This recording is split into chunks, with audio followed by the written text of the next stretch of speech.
and I didn't pay attention that light was blinking, and that shit got off, and I'm like, whoa, fuck, I almost got burned. Eyebrows and beard, huh? Yeah, Eyebrows. Yeah, for sure, all the facial hair was almost gone.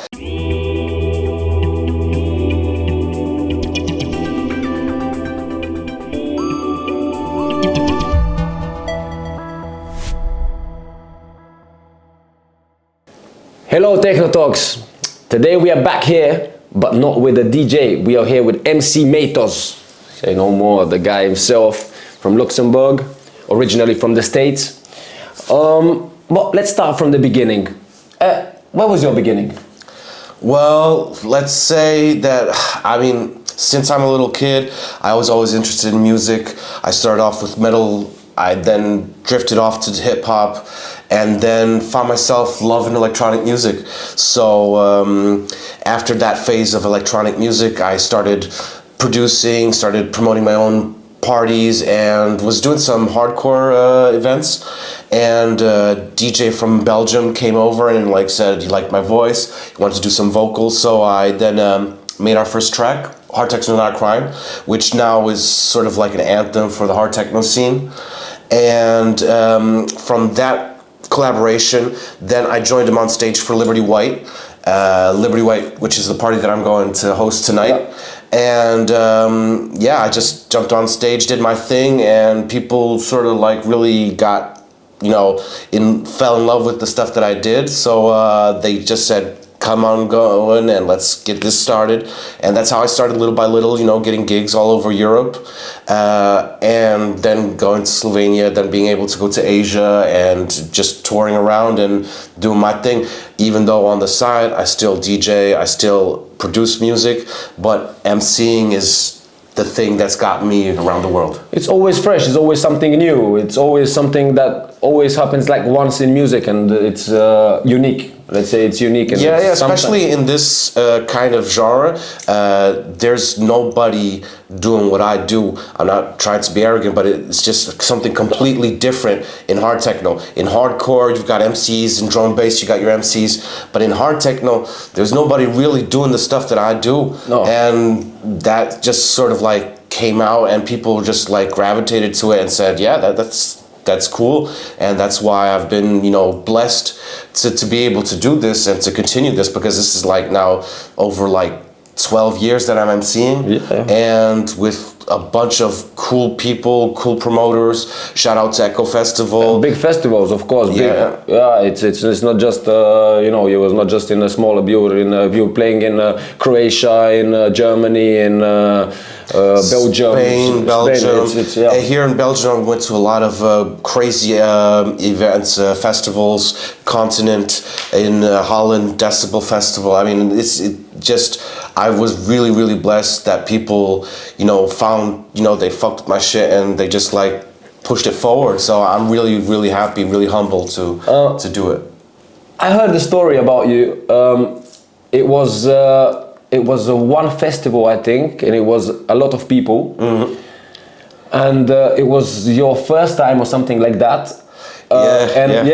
Something like that I heard, and it was the first time that maybe you was a little bit lucky and everything, that maybe, I don't know if it was luck, but the party came out amazing. It was really fun. It was my first time emceeing for Liberty White, actually the group that I'm playing for tonight, and it was just, I wanted to get on the VIP list so I could have some fun. But there's no space on the list, so the guy that I collaborated with, he said, well, just come as my MC.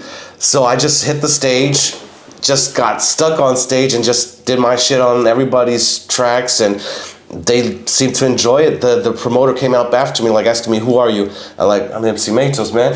And he's like, I really don't like MCs, but I want to see you at every party now. So I was really blessed that they gave me that chance, and it just blew up. After that first party, I think it was at Flanders Expo, huge party. I got the chance to just spread around Europe, touring Spain, Belgium, Germany. I still do gigs in Luxembourg. I'm living in Luxembourg now. It was just, one thing led to the other, and I was at the right place at the right time, doing the right thing. So I think that's what just popped up. Was that your favorite moment of your career? Maybe, or like? Well, it's hard to say. It's definitely a highlight in my career, but I think one of the most craziest things I went through was when I was in Decibel, which is like a huge hardcore festival, and the hard techno stage was like a nice little stage near the water. But I had done a collaboration with DJ Anime, with this Italian hardcore producer. Shout out Anime, and we did a track together, Supernova, and she was representing her. She was showcasing. Yeah, I heard the track. It's Supernova. Yeah, it's hard. It's hard as hell. And she was doing the showcase of her album, and she said, "Well, if you're at the festival anyway, just come up and jump on the hardcore stage." And I gotta say, all respect to the hard techno people, but hardcore is crazy. They got those mad stages. I mean, it's like 20 feet tall. It's this crazy stuff, and it was an awesome experience, jumping from one stage, going to the other, and feeling the love from the hardcore side and from the hard techno side. And that was maybe like the biggest thing that I've done. Well, there was also City Parade here in Belgium, which is different because parades, you know, you never really know how many people are there, but it was pretty short, close to 1 million people, you know, so in total. But that was also an very crazy situation that I got myself into, and I just gotta say thank you for everybody that, you know, that believed in me, because I'm doing something different. And yeah, I'm very humble, and I'm blessed that I could do what I did. Yeah. So of course it's but you know, not every time everything is perfect. No, that's true. This is what I wanted to ask. What about, did you have any bad experience? Like, for example, let's say you came to a party and you was not recognized, your mic didn't work right, or your Okay. Well, I didn't have many bad situations, but say that I'm like sort of more the reserved guy, even though like I'm emceeing and it's a little bit crazy, but I like to stay for myself. So sometimes it does happen that people don't recognize me because they just hear the voice, they don't see the person behind it. So yeah, that happens. Little technical issues with mics, or that they forgot to get a mic even though they booked an MCs. Like, I don't know how that happens, but sometimes it happens. But I think one of the worst situations, or the most dangerous situations, was one time at E-Lake. It's one of the biggest festivals in Luxembourg. I didn't pay attention, and there was like these flamethrowers on the floor, and I didn't pay attention that light was blinking, and that shit got off, and I'm like, whoa, fuck, I almost got burned. Eyebrows and beard, huh? Yeah, eyebrows. Yeah, for sure, all the facial hair was almost gone, and that was maybe one of the most craziest, you know, most dangerous situations. Otherwise, I must say that I've gotten a lot of love. I had one party that was a very, very hardcore, speedcore sort of party, that I had one situation where some drunk dude threw a bottle on stage. It was a plastic bottle. But it was not a potato or tomato. Right? No. Okay, but good. but for me, that was fucked up. That was like sort of like, that was very disrespectful for me, you know. I mean, if you don't like what I do, okay, I understand. But to throw something like that, and the organizer like said sorry, and it was just one drunk person. But you know, shit happens, and I think after that, I thought a different way. I saw things out differently. So I tried to be more in the moment, not out of the moment, not blah blah blah all the time. Sometimes some MCs do too much. You need to know when to pull out. Yeah. Exactly. So I have found my balance, and I think that's part of the whole thing that people like about me, is that finding that middle way between getting the right moment, hyping people up, and then shutting up, you know, to let people enjoy the music that they love. Yeah. It doesn't matter what I think, but I think that this is the most key thing in MC, that you know you are good and you reach the level, and you need to know when you pull out. Exactly. Because you cannot hold that level. Is really, I think. And it's also respecting the DJs. I mean, the people come and they pay for the DJ. Of course, they're paying also to see me, but it's always the DJ. I just want to enhance the music. I want to create a better atmosphere. A lot of the stuff that I do, you don't really like hear that it's somebody outside, because I tried to mix it in a way. I have like this collaboration that I have with Sofierce, Stereo Criminals, and they're actually I'm doing most of the time is just looping my voice, shortening it up, doing technical stuff, playing around with the music so that it sounds inside the music and not like somebody that's on top of it. And that's something that I'm really proud that I've learned how to deal with those situations, because it's not always that easy. No. But yeah, it's been fun, and it's always learning. You're always getting better, pushing the envelope further and further, and see how far I can go. Well, of course, this is the most important thing. If you do this with your heart, it's passion, man. I mean, music, I've been doing music for like over 20 years. I don't look like it, but I'm pretty old already. So it's just love. It's just love and passion that I put into this. And like I said, I've been blessed, and I'm very humble, and I'm thankful for the career that I got to do until now, and the career that's for the future, because I got plans for the future. I do a lot of different stuff too, not only emceeing, but just getting this possibility for me very, very, very interesting. Well, were you ever not available to perform? Maybe you got a little bit drunk, or I don't know, you was ill, sick, you had to cancel like a big event or something like that. Did that ever happen, or you went even if you was like... right now, I'm a little sick too. I have a tendency to like, if I say that I go somewhere, I go there. I don't play around. I don't like to cancel stuff.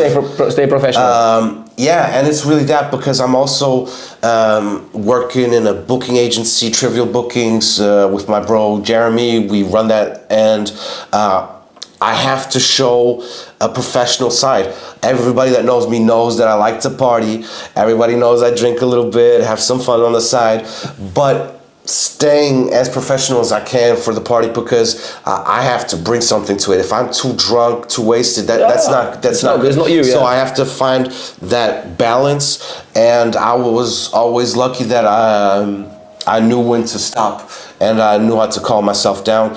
But it does happen. Sometimes when you go places, the fans go crazy. They're giving you drinks all the time, so you got to know when you got to slow down. But thankfully, I never had a really bad situation where I had to cancel or that I was not able to do my job. But it takes some self-control to be able to do that. Sure. But everybody knows I like to party. It's not that. But this is, I think, if you like music, that's why you make it. Exactly. I live this shit, man. But what equipment do you use? For example, you don't use the DJ gear at the desk. You use mic. You have your own mic. Yeah, well, normally I've got a Shure mic that's always with me. It's my favorite mic. Got it tattooed on me. But I do actually often use the mixers that are on stage. DGM 900 to 2000s, just to use effects on my voice and to like loop my voice. I used to do a lot of stuff with the Chaos Slater and the Chaos Pad, so I can do voice looping, can develop whole songs with it, and in my other musical journeys, I also use modular gear. I use a lot of drum machines and stuff like that. So I'm very versatile. I love technology. I love playing with stuff. But as an MC, give me a mic, hook me up to the mixer. If I can do some effects on the mixer, easy. Perfect. Yeah. Yeah. Don't. So simple. Life is simple. You get me? Why complicate it, man? But anyway, what is all this? Tell me, what is all this? Is this for like a war alarm when it goes like, and you take off? Yeah, but it's a war on stage. For me, it's a war on stage. And the thing that I don't like is I don't like to have shit in my pockets. Yeah. Because that's mad uncomfortable and stuff like that. So this gives me the capacity to put all my stuff inside and have it on me, and it's got that sort of military touch to it. Yeah, and that's sort of part of my style. Everybody knows that my logo is actually like a skeleton head, a skull with like guns as a beard. So I always see sort of like music as like has guns. I'm like shooting down people, but in a good way, not in a bad way. But I think that part of loving this hard music is actually this lets us release some of that, you know, pressure that's on us. Life is not happy all the time. Life is sometimes hard, and that's sort of what I'm representing on stage. Hard, but with a big heart. So it's part of the style. I like my all black. I like my boots. I like my jewelry. You know, and it goes all fits in together. So, like you said, you like to make people happy and all this with your energy and all. But you played in Croatia, Germany, and all in the Luxembourg, Belgium, and all these countries. Do you feel any difference between the crowds, like connection with people or something like that? Well, I must say some countries I've got a closer connection because of groups of people that I've known and I've been there more often. But actually, I like that. I like going to different places to see different people because everybody's got a different style. In Germany, you know, they're more straight or like sort of bunker style stuff. In Spain, it's super nice. I get there and like they're right away. Regalo, vamos a ver. It's Oh, papi, la gente en mi casa. Su casa y mi casa. And Hermano. it's super fun. The Italian people are super nice. I have to say that I've got a special spot in my heart for the Slovenian crowd because they've been very supportive. I mean, every time that I go to Slovenia, it's just mad fun, just mad love. Everybody's super nice to me. I really can't complain. Holland's a little bit different. It's like bigger stages, so you got more distance with the crowd. But yeah, let's say like Belgium and Slovenia are like the two countries that I've got closest to my heart. Of course, I did gigs in Japan and did stuff in other countries, but that was always sort of like a short thing. It was a cool moment. It was great.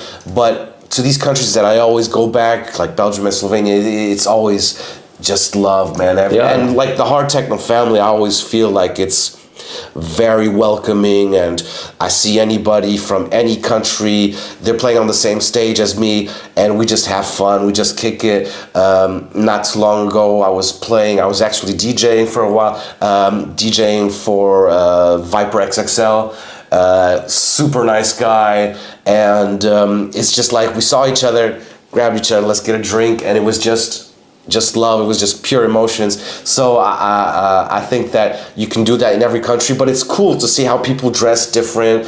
I come from a time where all the ravers, we had like sort of crazy flu shoes and dresses and stuff like that, fishnets, the raver sort of community, and seeing how that evolves now into the all black style and going more into maybe like the BDSM sort of clothing, which is, you know, it's cool. It's not my thing, but it's cool to see how this culture is expanding and how everybody interacts differently and interprets it differently.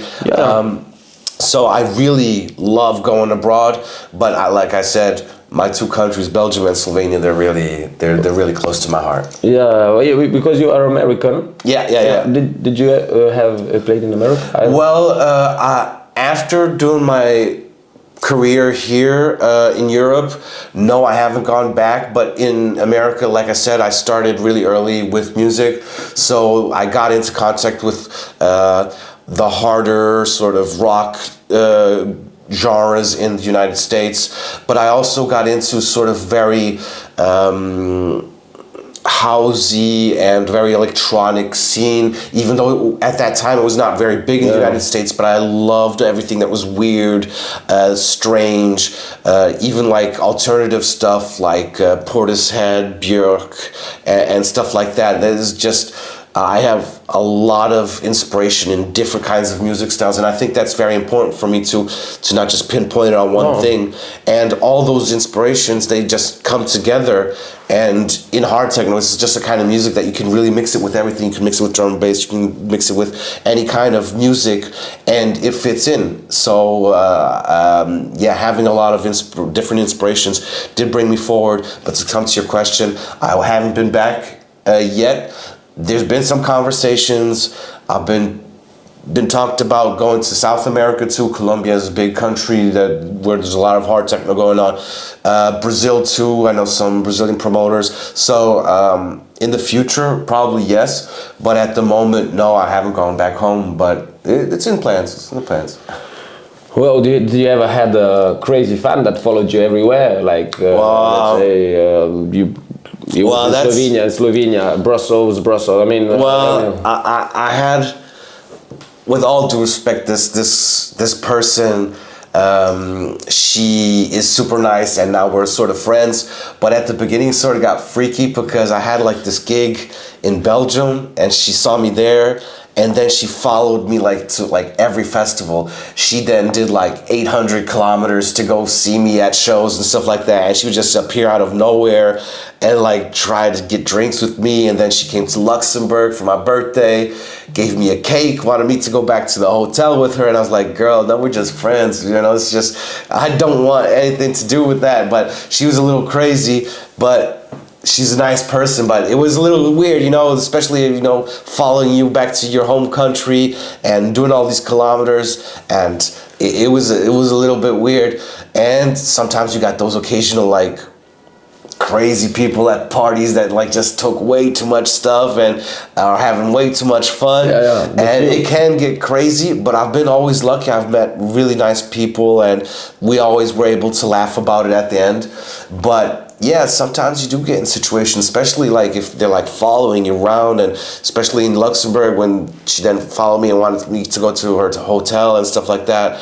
That was sort of weird for me, but it was all just fun and it's not something that you should take that bad. But she was sort of stalking me, bro. She was a lot of stuff can happen in one night. Yeah, for sure.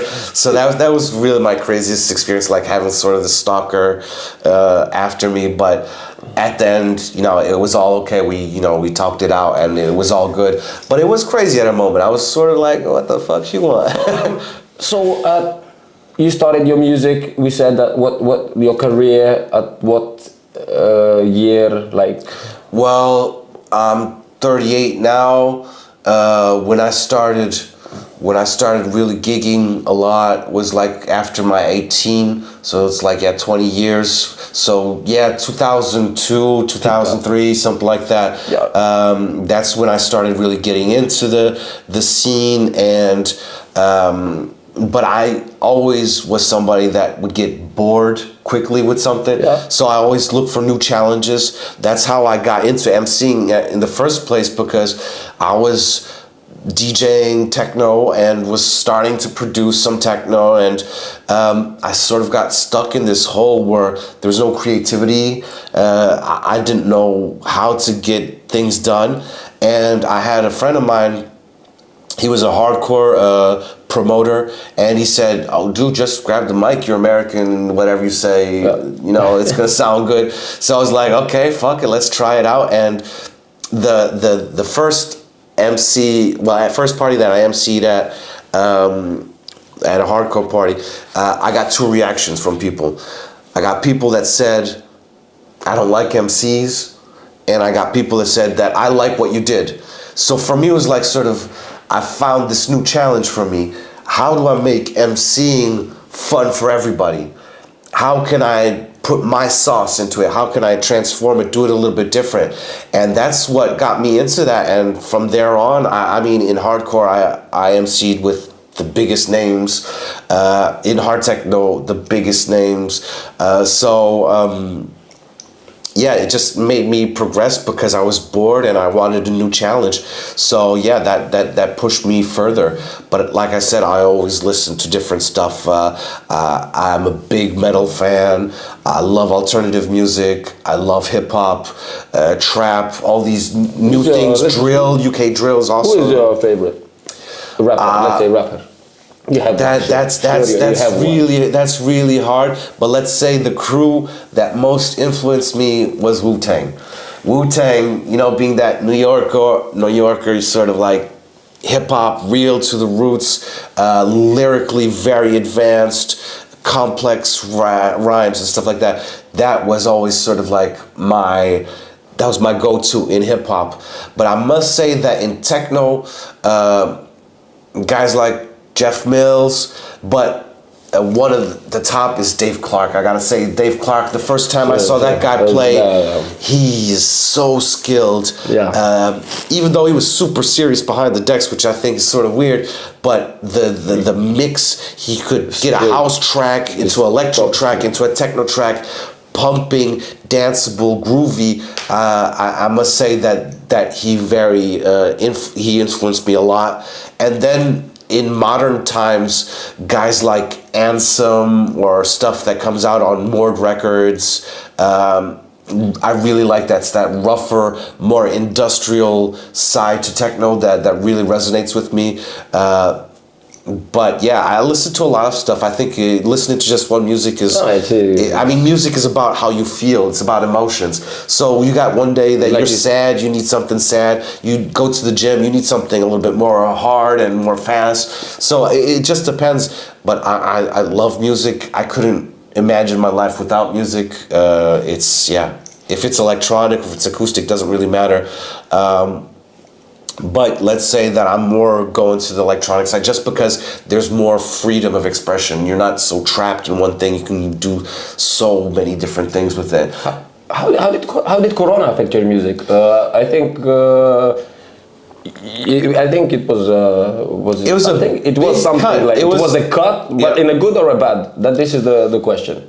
Well, let's say that at that moment I was not living 100% off music, so financially I survived it, but it was messed up. It was messed up because I was having a lot of gigs and going all over the world, and I love traveling.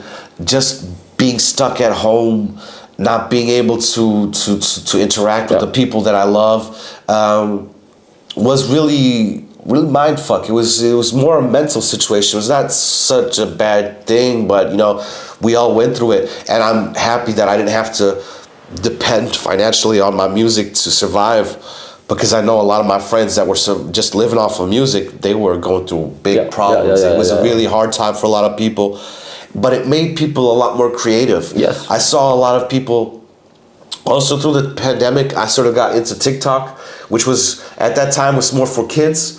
But I saw how it made people more creative because they had to have more time with on their hands, and they just wanted to, go further and express themselves. So, and I saw a lot of other DJs doing like master classes, tutorials, selling sample packs, doing different stuff. So actually, I think that in all, it was positive because it was positive for the creativity, but it was really mind fuck. I mean, for anybody that loves to travel, that loves to share their music with big crowds, it was messed up, man. We were locked up, we couldn't do stuff, and just closed into ourselves. A lot of people got psychologically, messed up with that situation.